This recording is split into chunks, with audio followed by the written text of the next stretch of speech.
Welcome back in our series Inside Renewable Fuels. Today we're going to talk about the last part of our story about the carbon cycle. We will be looking into the capture carbon cycle. What is it exactly? The capture carbon cycle is also a circular carbon cycle, making synthetic fuels sustainable. How does it work? Well, basically you will remember that for the synthetic fuels we need to add carbon to the hydrogen to make this a fuel that can be used in transport.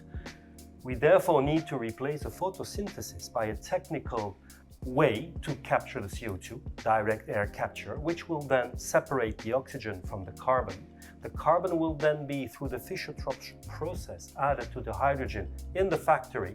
The factory will produce this as an e-fuel, fueled into the vehicle, and when the vehicle uses the fuel, the CO2 emissions will be re-emitted back in the atmosphere and captured again by the direct air capture technology.